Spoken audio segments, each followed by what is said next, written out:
When We Disagree is a show about arguments, how we have them, why we have them, and their impact on our relationships and ourselves. One of my favorite rhetorical devices has a really difficult name: anti-metaboly. If you ever get into a spelling contest and have to reproduce it, that's A-N-T-I-M-A-T. If you ever get into a spelling contest and have to reproduce it, that's A-N-T-I-M-E-T-A-B-O-L-E,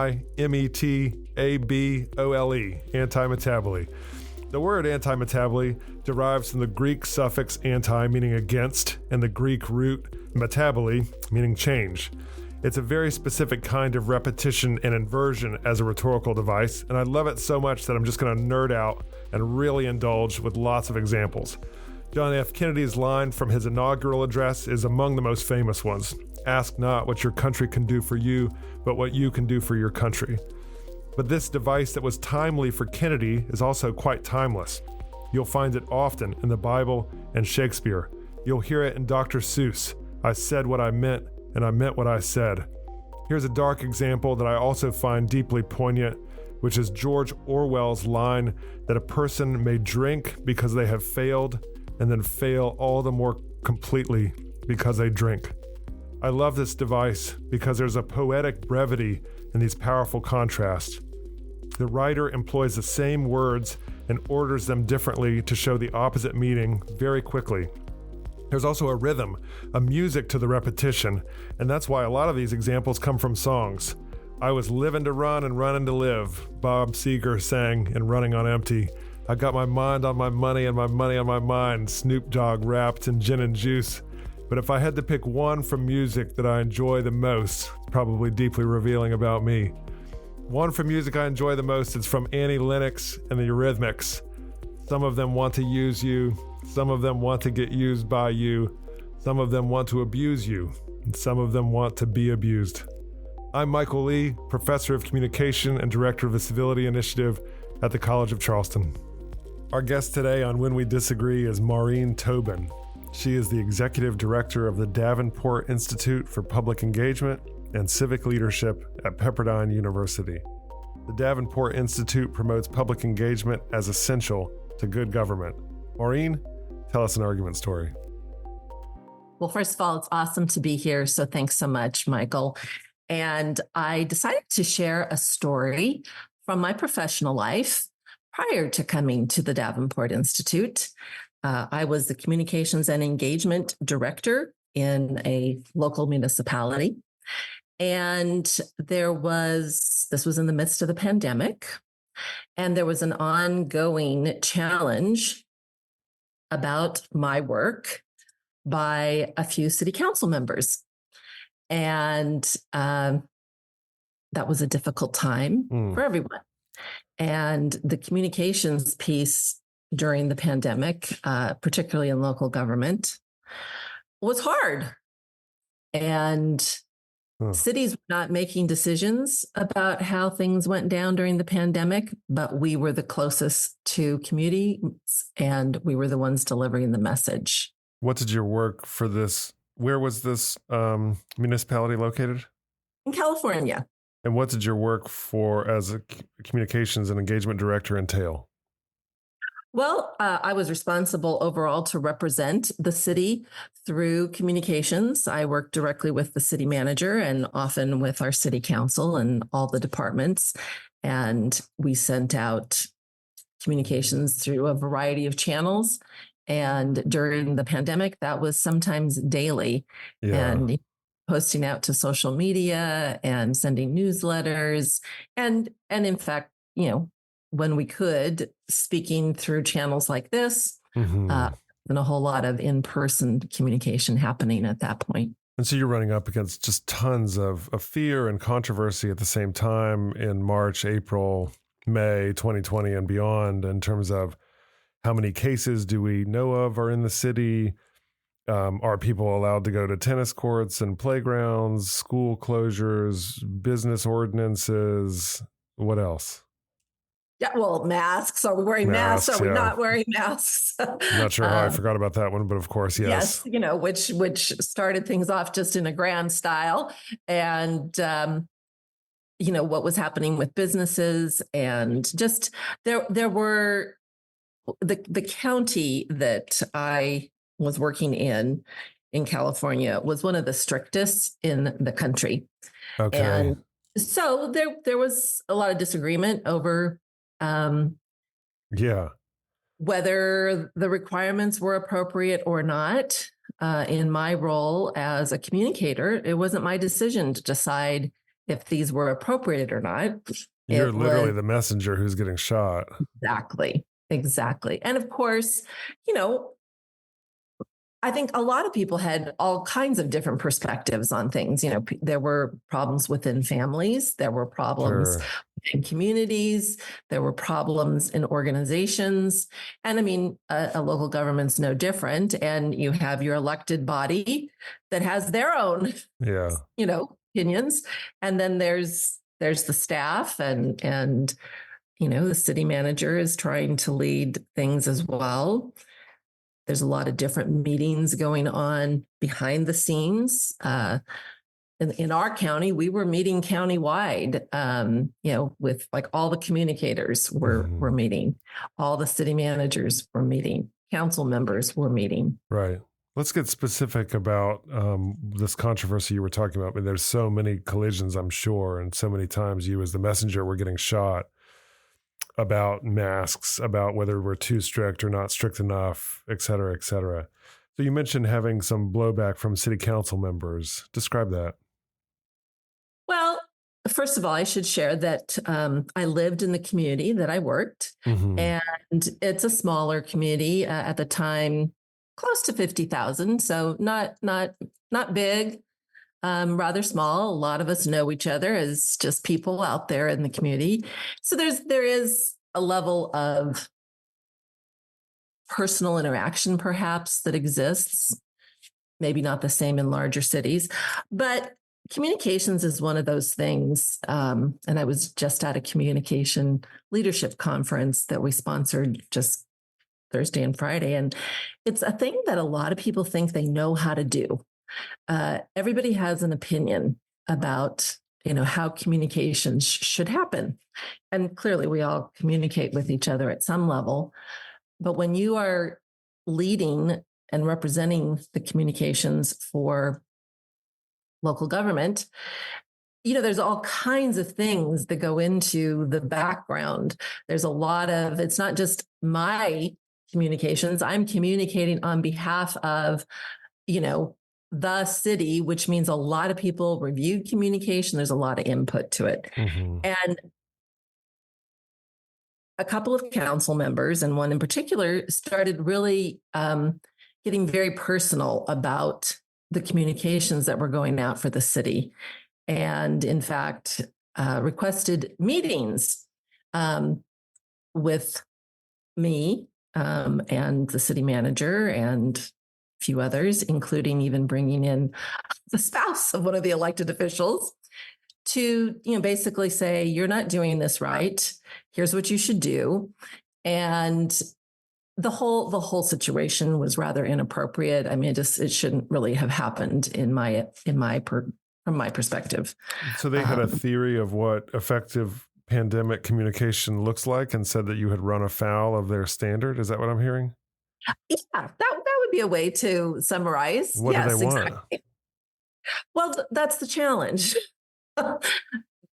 They weren't really certain, just something different than the communication that was going out.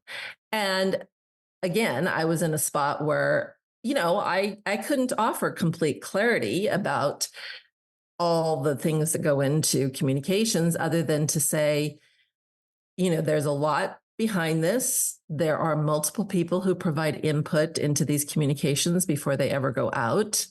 I am not sitting here alone as Maureen Tobin, writing whatever I want. I'm doing the best job I can to share out important information and it's being vetted by many, usually before it goes out.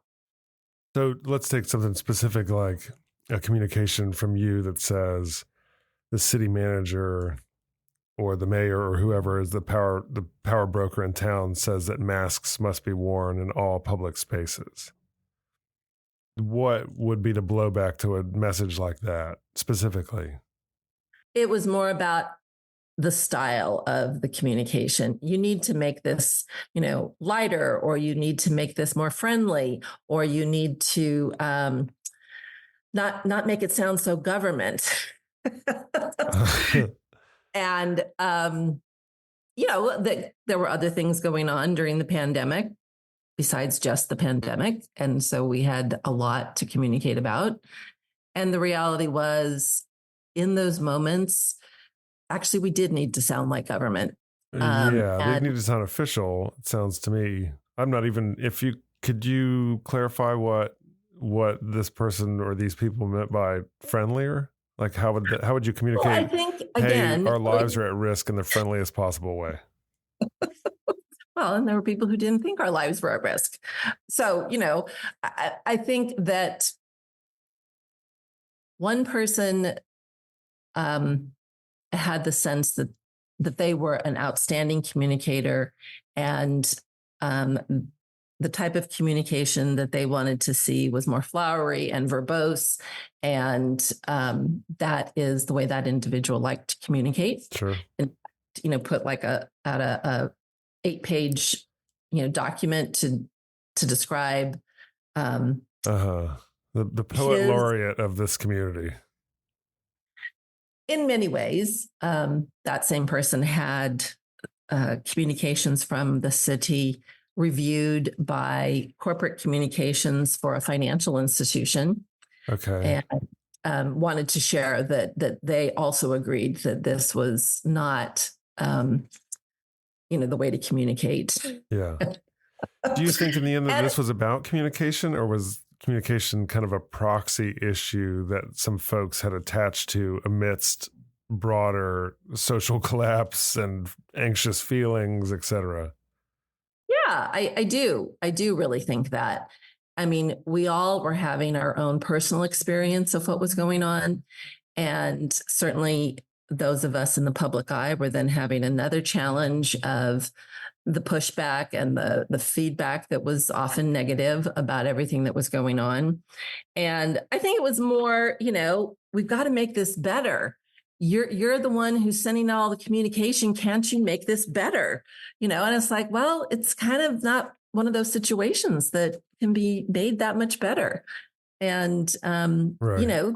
there were a lot of challenges during the pandemic. And I think I began to believe that I was kind of becoming a scapegoat for other things that were going on for people. Because in fact, our city council got a lot of criticism. And unfortunately, we had a mayor who was somewhat MIA during the pandemic for, I think there were good reasons in the background for that too. But I think everybody just wanted things to be better. And well, a good place to start was with communications, right? When it felt fixable too. If you can reach out to this one person in this one time about word choice or tone or timing or or subject verb agreement or whatever Absolutely. it is, that felt fixable, actionable, doable amidst total confusion about what we can and should and will be able to do. And so, and again, that was not the only thing going on. We in our community, as many other communities, when the George Floyd murder happened, and after that, there were protests and demonstrations, and we had 24 protests in our small community that all of them weren't related directly, but it kind of brought out that. And I honestly don't think we had ever seen protests in our community. We also were involved in big fires during that time frame. And so, there were definite stressors. And I'll be honest, I had definite stressors. It was a 24/7 kind of role. And I took it very seriously. And I had things in my own life that were going on, just like everybody did, that were also stressful. How do you deal with this kind of consistent conflict in your professional life, especially when it gets very personal? What kind of impact does it have on you? I think in my own situation, ultimately, it was this that made me decide to leave. And I mean, there's always lots of reasons that you decide to leave a role, but it becomes an exhausting responsibility, a responsibility that feels like no matter what you do, it's not right and it's not enough.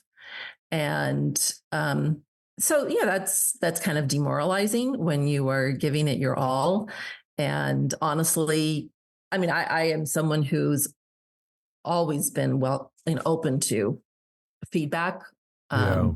I've been in many different types of leadership roles over the course of my working life. But in a situation that's kind of, and the interesting thing, I'm going to veer off, was not only did I believe my communications were appropriate and, good and the right way to handle things during this time, many of my communications were being shared as an example throughout our county of how to communicate. And so I was receiving a lot of, positive feedback, and even the city manager was giving me positive feedback. And yet we were still taking time out for these meetings that it happened more than once. It wasn't just a one-time event. You're getting some real validation for your professional competence, but over time, it feels like a flood. You talked about it feeling exhausting, feeling demoralizing, and then that ultimately leading to you wanting to make a career change. How did that exhaustion and demoralization show up for you? Oh, that's a good question. I think just truly feeling exhausted all the time and, yet still showing up, trying to do the best job in a time that I felt it was very important to show up fully and completely at work. I guess I'm not sure how else it showed up other than continuing to be more and more dissatisfied with is this really worth it? Because I have always felt in these public service roles that, you're called to do more. It's not just a job. Yeah. It's for the greater good. Right. And in fact, I received an award that's called the greater good through the IAP2, International Association of Public Participation. And so that's always been my focus. And it's like, okay, well, at some point here, Maureen needs to think about Maureen, perhaps raise that as a priority and not the greater good. How does this experience with conflict during the pandemic inform your work at the Davenport Institute? Well, it was one of those things that I reflect on. And as with anything, we can always do things better, right? When you are removed from a situation and can reflect back. But David Brooks published a book, I think about a year ago, called How to Know a Person. And in that book, he talks about, coming to the table in any of these situations where we're coming with different perspectives and coming with curiosity. And that part has really stuck with me. And I talk about that frequently. If we can come to the table, let go of all of our stuff, whatever it is, and just come to these conversations with curiosity, I think it makes a lot of difference. And, I think in the conversations about my own performance, I probably wasn't coming to the table with curiosity on my side of it for sure, because it's like, okay, I automatically, I was in a bit of a defensive mode. This does feel personal. I mean, yes, I understand I'm representing the city, but ultimately I'm the person who finally sends the communication out, presses the button, whatever you want. I also think on the other side of the table, if there had been a sense of curiosity, Maureen, we know this is a difficult time, and help us understand, how this is all working. Why are the communications that are going out being shared the way they are, or in that tone, or whatever? I mean, there's still a little bit of accusation in there, but I think when we come to the table, trying to understand the other perspective versus deciding our perspective is the right perspective.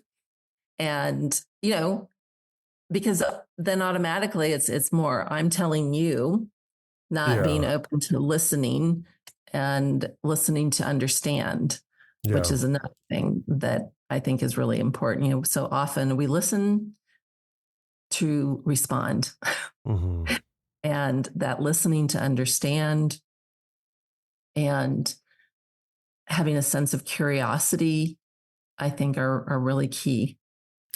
It sounds like a bit of a cocktail too. Curiosity combined with some charity for the person you're talking to, some grace for the person you're talking to, and some humility about how much you've really got figured out in your own mind. I agree, for sure. I mean, I think if we all, and this applies obviously to much broader things than this one experience that I had, but we all have our own situations before we even show up in our professional life. And, even in personal things, you don't know everything I've got going on in the background. I don't know everything you have going on in the background. And here we are having a sensitive conversation. And I think that idea of grace and the realization that we're all just human beings trying to figure it out as we go along. We bring different expertise to the table for sure, but we also bring, the sum total experience of our life, right? When I show up here, I show up with everything that has ever happened to Maureen, how I was raised, where I came from, perhaps my educational experiences, my personal life story. And for better or for worse, we all do, Well said. Maureen, thanks so much for being on When We Disagree. You are so welcome. Thanks for inviting me. When We Disagree is recorded at the College of Charleston with creator and host Michael Lee.